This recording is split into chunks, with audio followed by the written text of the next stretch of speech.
So, good morning, good morning. It's great to have you here with me. Good morning to you, and you, and you, and you. Gotta love this planet. It is divine. So, today, speaking of divine, the wonderful little things that give us air, things, trees, plants that make our oxygen that we breathe. I mean, without these, we are lost. We are gone. So let's do a little salute to trees. These postures are pretty well known. Vrksasana, tree pose. And I don't know, maybe you'll discover some more. Think of some more. Maybe a new posture will come to you that reminds you of a tree.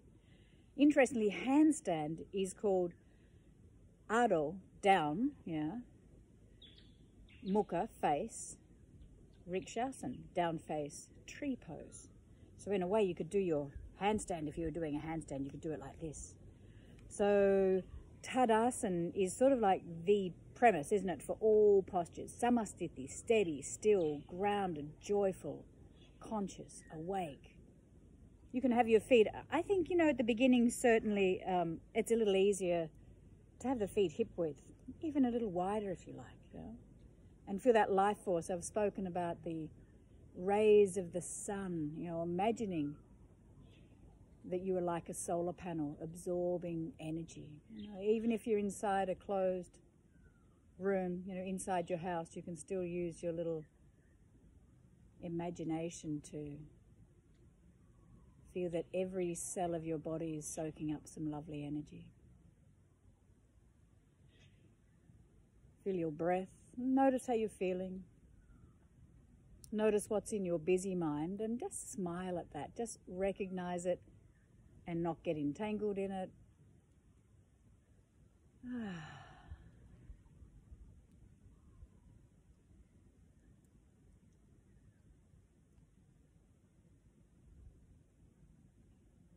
So grounding, getting the mind back into the felt experience. And then you can become a little bit more, you know, regimented about your Tadasana.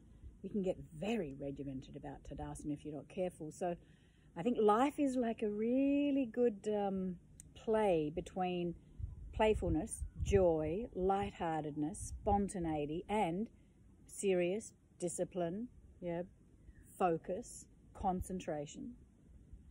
And if we're too focused, too serious, we get too tight. You know, we get too stressed. If we're too relaxed, too sort of just like whatever, then there is no focus and we fall off the side as well. So try and find that sense of both, yeah?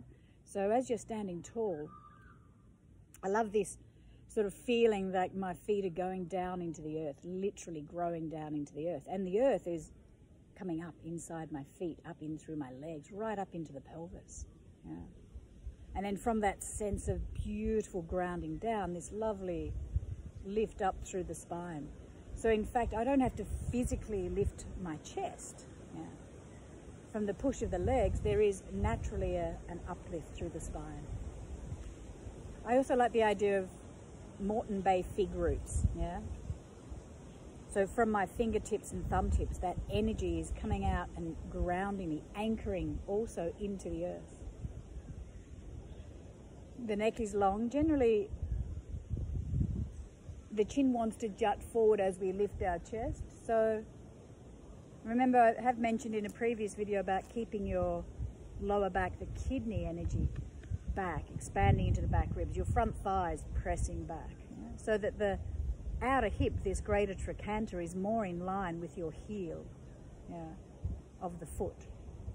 So it's not this as you stand tall. Yeah? Take the groins back.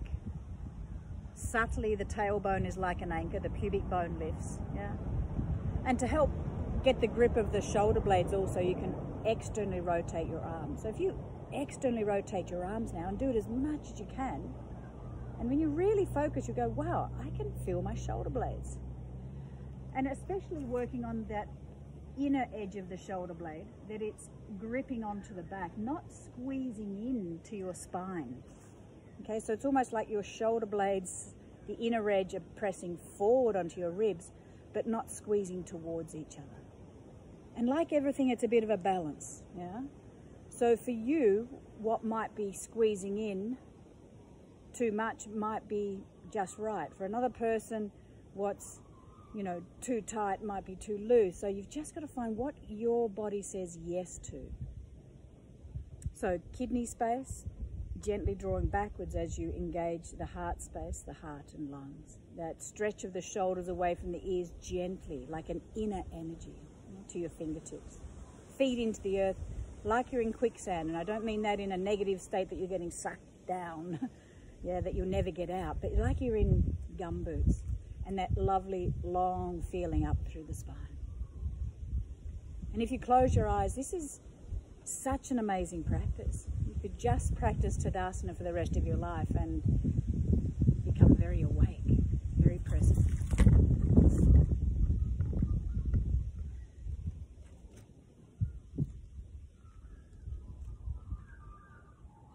And you're observing maybe what's happening on one side of your body compared to the other side. If you notice now that the weight is more in one foot compared to the other, and it's a really common state for a lot of us, then I'd actually push into the foot that feels heavier. I think it was Glenn Sarasoli that showed me this tip. So if you're standing up tall and you go, all my weight is in one foot, then push into that foot a bit more, and that shifts you across, okay? So it's not like, I'll just move my weight into the other foot, the lighter foot. Stand tall. If one foot is heavier, maybe it's actually not working enough. So energize those leg muscles. Push into that foot so it subtly shifts you across into the foot that was lighter. And try and balance like that. I can turn the palms out even more, feel those shoulder blades, and float the arms up that your shoulders are coming down away from the ears as you take your arms up. And this now is the tricep muscle is in front, whereas normally when you've got the arm by the side of the body, it's behind, isn't it? So when you raise up, you're externally rotating, and that tricep muscle is curling in towards your face. Shoulders are down, not so much that you're dragging them down. Keep that lightness, that lift, that from the pelvis, you're into the earth, but from the pelvis also you're extending up, up, up. Oh. It's so nice just to explore, isn't it? It's not about getting it right. So let go of that and just feel what you are doing, what's happening in this moment. And then you might say, well, sort of, could I broaden? I know I spoke about moving the inner edge of the shoulder blade onto the back ribs. You can keep that feeling. But the outer shoulder blade, could I curl it around just a little more and keep the shoulder blades gripping? And explore what that feels like. Not to lose your neck.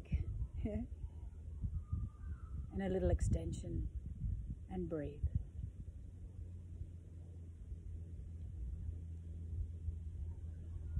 Good. And then we can turn the palms out and just slowly lower the arms. Good. Have a little bit of a shake up. A little bit of a shake of the legs. Okay, so a little warm up for tree pose. What could we do?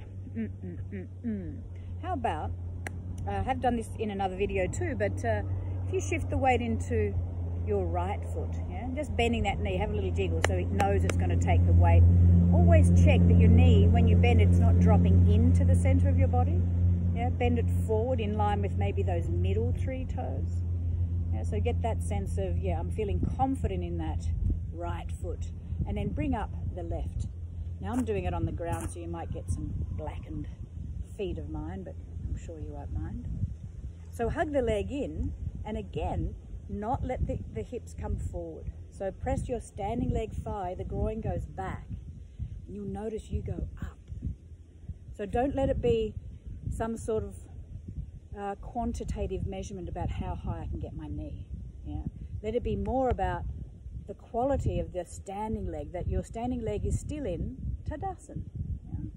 So up we go.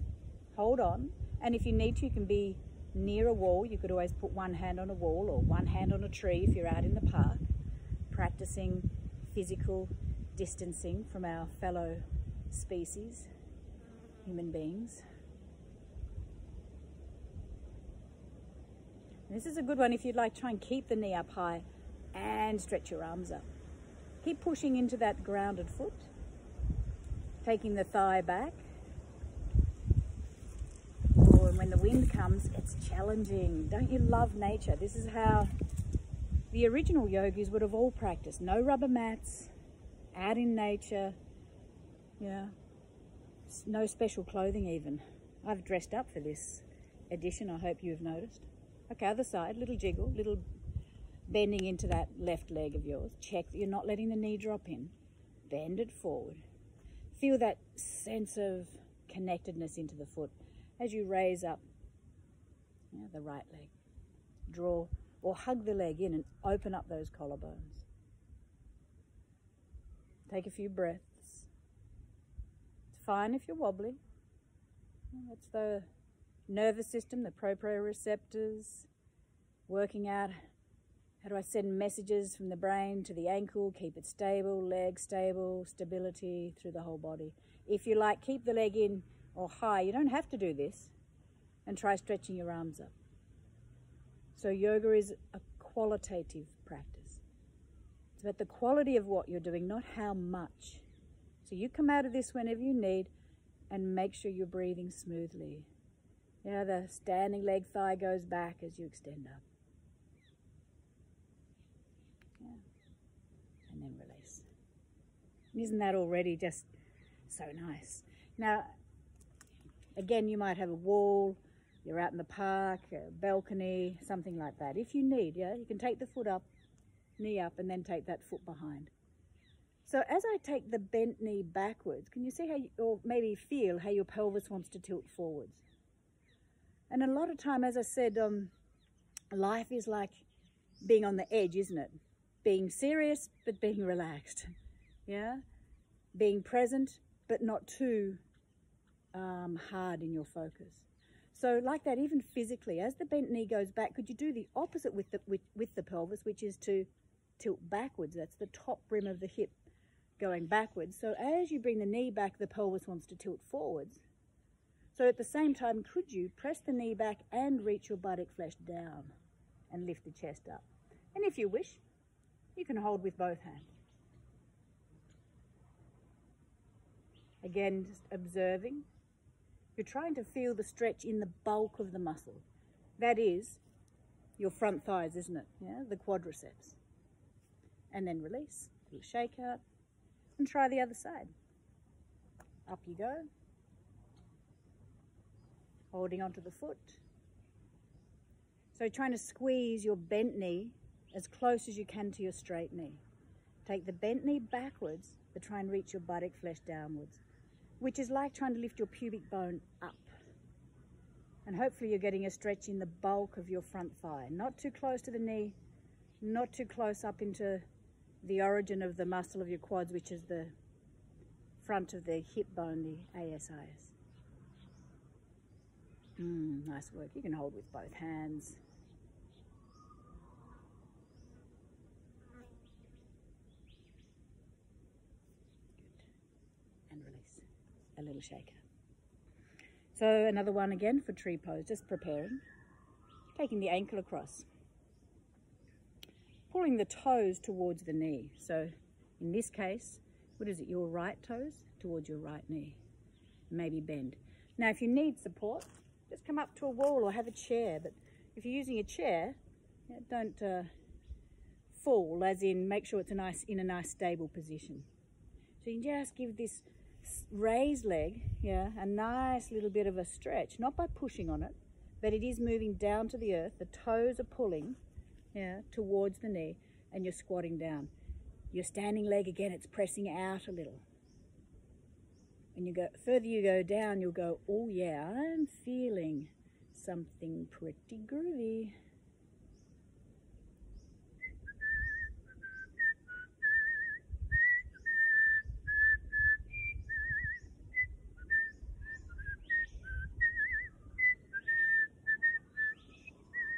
Up we come and release.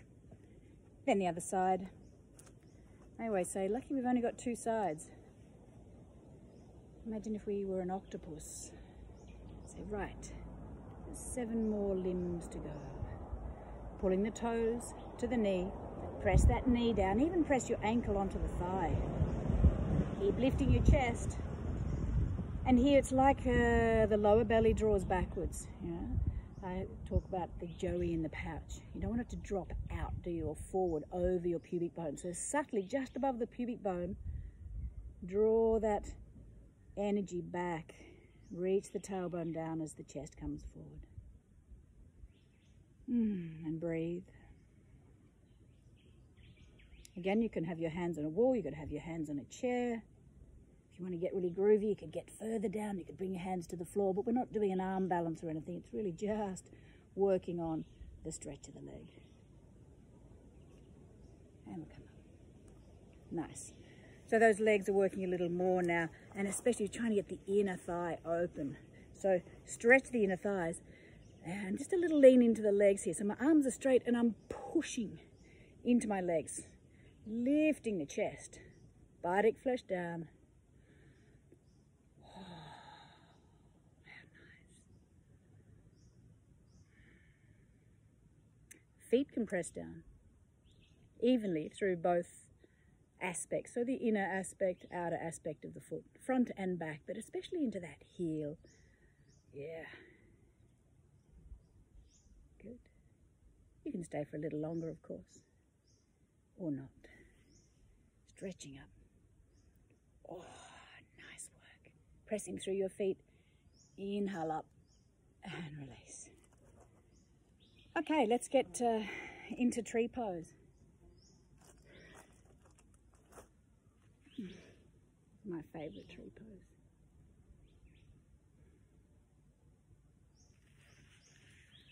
She's still a little bit black. Ah, yes, still a little bit black. Amazing how they can survive these intense fires that are, I think, getting a little bit more intense each season. But I won't go there today. So, let's go. Weight into the left foot. What do we start with? Right foot. Yeah, sorry, weight into that right foot. Up we go with the left. Now take hold of the foot. Again, just a couple little options. If I come in closer through the leaves, I wonder if you'll be able to see. But you can just have the toes on the floor and the heel right up just on the inner ankle. Yeah? So my knee's pointing out. You can also have the foot onto the calf muscle. Yeah, just like so. You can be at the wall, have a chair, whatever you need. Yeah. Or taking the foot a little higher to the inner thigh.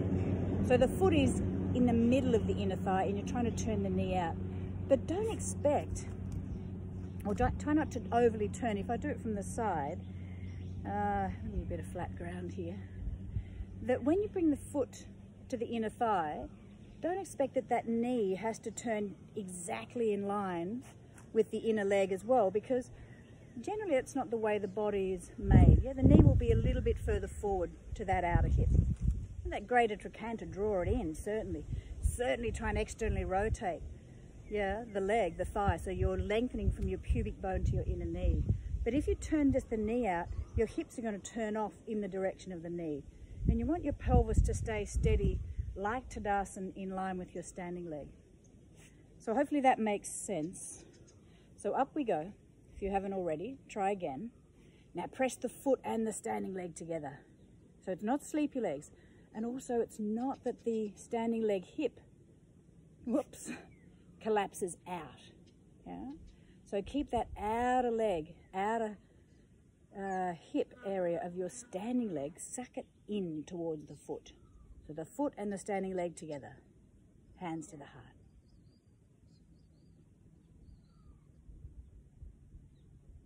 If you wish to go a little more, you can stretch your arms up again. Yeah, lower belly draws back. Standing leg strong like a tree. Don't worry if you're wobbly. That's a great thing. It's a sign of enlightenment. Because if you're enlightened, you don't care if you're wobbly. It just happens. We have wobbles in our life. We have wobbles in our day.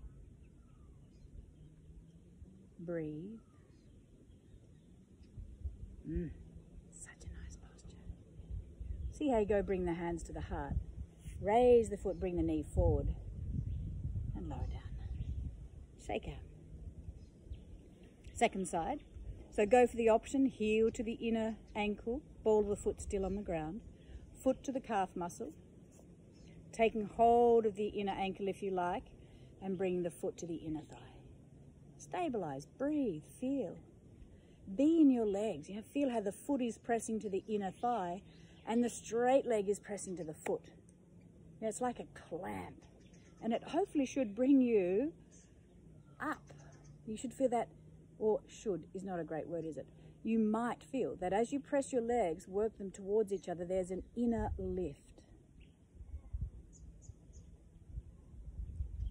I don't mind if you take your arms out to the side, in front.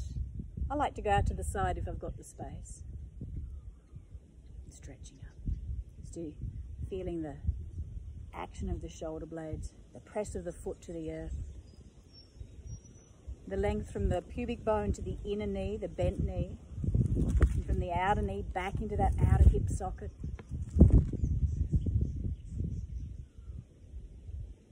Thank you, Mother Nature. Thank you, trees, for everything you give us.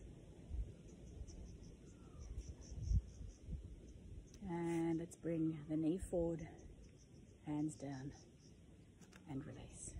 Now you can finish that, if you like, just with a little squat. Pressing the feet down.